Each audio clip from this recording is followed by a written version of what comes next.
Ako nga, nanonood na ako eh. At saka, siyempre kailangan natin, hindi natin pwedeng biguin yung mga tao. Hindi pwedeng hanggang trailer lang maganda. Dapat hanggang pinapalabas na. At every episode maganda dapat. Kay Inang, kay Direk Rosa, Direk Dado, pinapanood niyo po ba ulit sa kanila yung original para may guide sila or totally binigyan sila ng freedom to explore the character? Sa pagkakaalam ko, hindi pinapanood sa kanila. Kaya lang, yung creative team, kumbaga parang diniscuss sa kanila kung yung mga role nila, yung character nila. Okay. Pero as far as I know, parang nung dinidiscuss sa kanila yung kasama na yung mga pagbabagong sa Inang, kompleto na kayo Inang sa sa Tata Isko, Felicity, ganyan, yung iba pang characters, Bea Bianca. Alam mo, may mga characters na, you know, the original Pangako ran for 1 year and 8 months. 1 year and 8 months. Okay. So yun. So, this is going to run shorter than that. So, nag-streamline kami ng kwento, may mga tinanggal na mga characters, ganyan. So, mas focus ngayon ang kwento. Okay. So, yun. Naku, sayang doon pa rin si Felicity. Favorite ko siya. Favorite ko siya. Kay Jody naman. Sa kanya. Kay Jody, medyo parang deja vu sa'yo doon, no? You did Leah? Leah, tama ba? Yes. Decades talaga. 15 years ago. Oo. So how was it? Na ngayon na Amor Powers na yung gagawin mo? Parang hindi lang din ako makapaniwala na so original naging part ako ng Pangako Sa'yo. And now, I'm doing naman a different character and it's such a blessing and a privilege to be playing Amor Powers. Oo. Si Angelica naman. Baklang-bakla ka naman dun sa trailer. Agad. Agad? How was it, Angel? Sabi ko nga kanina kay Direk Olive, sabi niya kay Jody, nakita namin yung purity ni Amor kay Jody. Sabi ko, ano kayo nakita nila sa akin? Sinabi, bitch to Pero okay, it's a privilege po, Direk, coming from you. Alam mo, gusto ko lang sabihin talaga. Hindi, ano ka sinabi ko? She can be bitch. Diba? Tapos in the heart. Yes, I'm proud. Come in the heart of Claudia. I'm proud of you, Direk. Ako, I'm really just so happy that si Anglia accepted that role. Kasi sobrang challenging ang role ni Claudia Bellavista.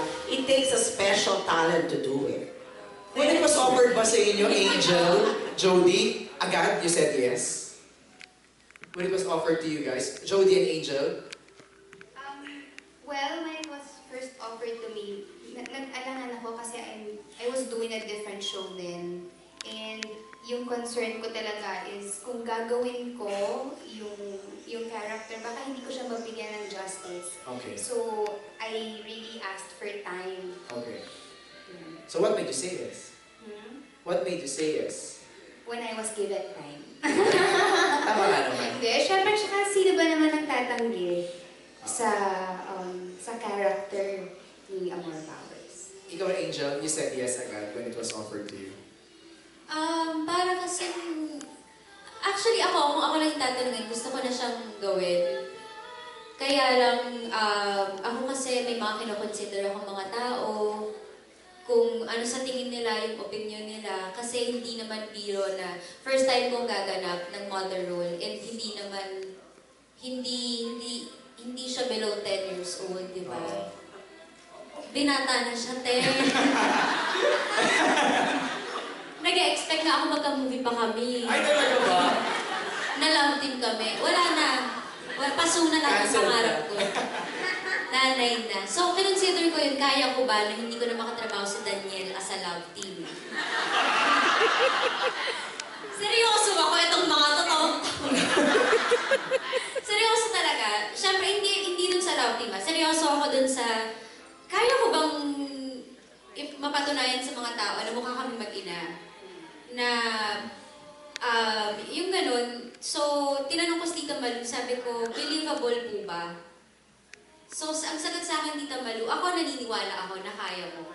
So, parang yun yung kinapitan ko, nung naniwala sa akin yung si Tita Malu, parang bakit ko ita-doubt yung sarili ko, di ba? So, yun, nag-yes ako. Inang, what made you get younger actresses to play Amor and Claudia? You know, the original Pangako, Yula Valdez was only 29 years old. And Jean Garcia was what, 30? 31. So, yung Pangako sa'yo ang nagsimula actually ng pabataan na yung mga magulang.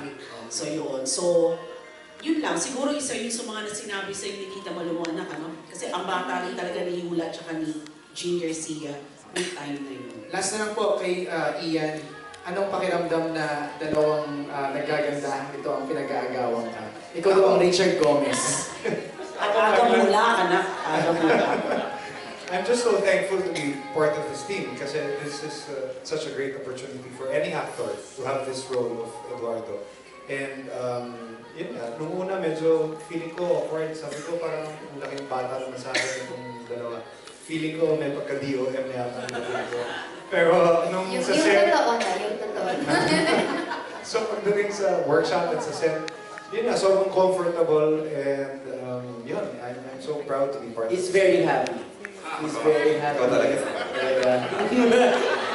Okay, thank you. In fact, nung first day ng taping namin ni Ian at saka ni Jody, ang unang exit, yung nakita niyo sa trailer yung hahalikan, yung hinalikan. That was scheduled the first day. Tapos sabi ko, oh my God, first day, yun na yung eksena. Kailangan tayo mag-sensuality workshop. So yun, nag-work naman. Okay, thank you. Ilang Kasi may hilangan pa sila eh. May hilangan pa si Jody at saka si Ian nung time na yun. Okay. Direct ba't kami po wala? Ay, anak. Hindi mo kailangan. Okay, Kasi more po, pinasugod po ako ni Direk Rory. Parang, hindi ko kailangan.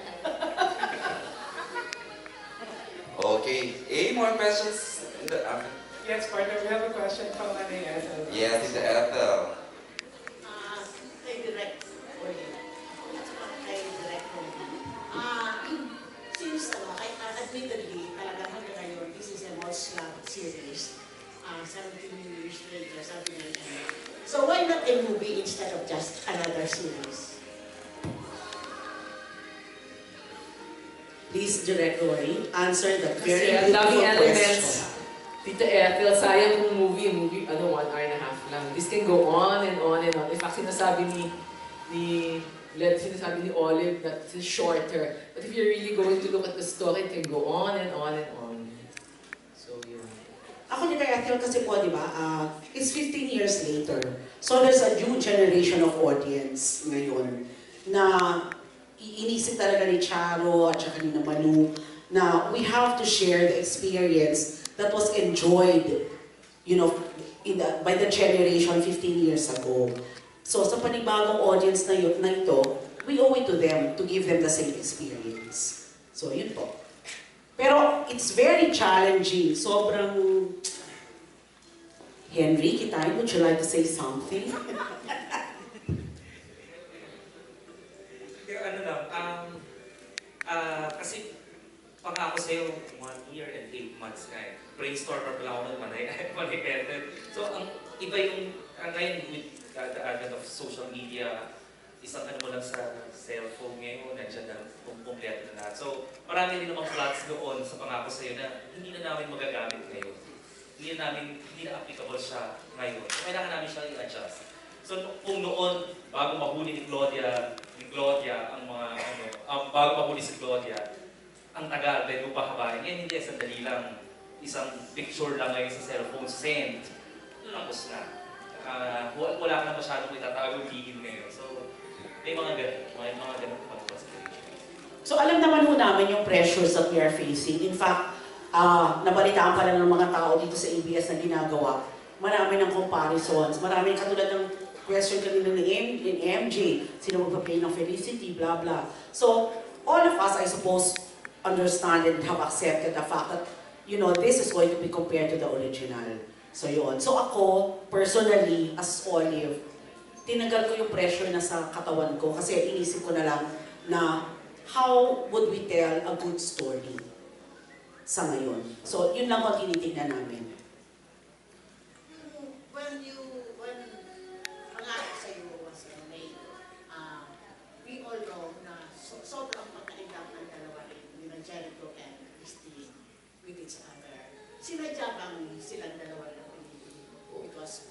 Gusto niyo rin hubang itanong kung in love sila sa isa't isa? Manay? Mamaya. Sinadya niya. Hindi po namin, I think nung kinast po ang Katniel, hindi po iniisip yun. Kinast sila bilang based sa kakayahan nilang bigyang buhay ang Angelo at Ina sa henerasyon ngayon. Unfortunately, sa dalawa, hindi nagkatuluyan sina Jericho and... Ay, hindi ba, tita? Charing lang, joke. Ngayon magagalit si Big Soto. Ngayon, gusto kong itanong sa dalawa, maipapangako mo ba sa inyo, sa isa't isa na the two of you will end up together?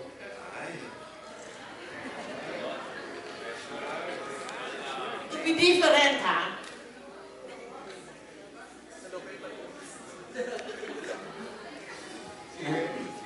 Ano ulit yan, Nay?